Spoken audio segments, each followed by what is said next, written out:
Donc si on prend le sport, ou comme toute activité sociale, le sport il est à la fois le révélateur d'un certain nombre de préjugés, il reproduit un certain nombre de cloisonnements, mais en même temps, le sport peut être un lieu d'émancipation, oui, d'affranchissement. On pourrait s'arrêter d'abord à cette ambivalence et peut-être s'arrêter plus précisément à la reproduction des clichés, des stéréotypes, et dans un deuxième temps peut-être parler de l'émancipation, de l'affranchissement, voire de la libération. Si on s'en tient seulement pour le moment à la question du corps, c'est vrai que les filles sportives ou la proposition du sport faite aux filles est enchâssée dans de très nombreuses contraintes, à tout point de vue.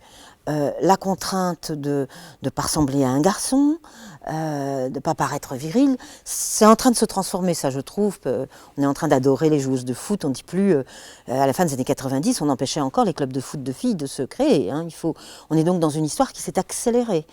Il y a la contrainte de l'apparence, la contrainte de si elle fait du sport, pendant ce temps-là, elle ne fait pas d'autres activités. Vous avez une image intéressante de football en Centrafrique. Bien des sûr. femmes qui font du foot en Centrafrique. Mais là, on va aller bientôt vers l'émancipation, mais donc c'est enchâssé dans de très nombreuses contraintes. Si elles vont dans les centres sportifs de loisirs, on va tout de suite les aiguiller sur des activités mineures, il n'y aura pas de place pour elles. Comment on fait avec la mixité? Ça, j'aimerais beaucoup qu'on en parle, parce que c'est une affaire extrêmement complexe et très très intéressante. Donc, elles sont enchâssées dans de très nombreuses contraintes. Donc, la hiérarchie s'instaure tout de suite.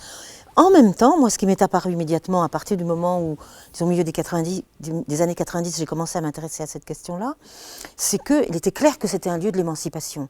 C'est-à-dire, il y a eu des lieux scolaires intelligents qui ont compris que par la pratique sportive, des filles, par exemple, issues disons, de milieux difficiles ou issus de l'immigration, etc., vont trouver confiance en elles, vont faire des choses et vont réussir, alors qu'elles ne réussissent pas dans des matières dites plus nobles.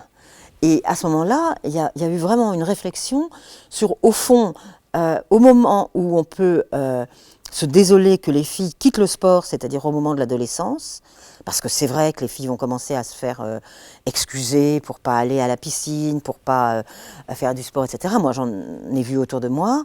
Inversement, on s'aperçoit que c'est un lieu où peut se constituer une identité scolaire capable d'être du côté de la réussite, de la performance et aussi de la confiance.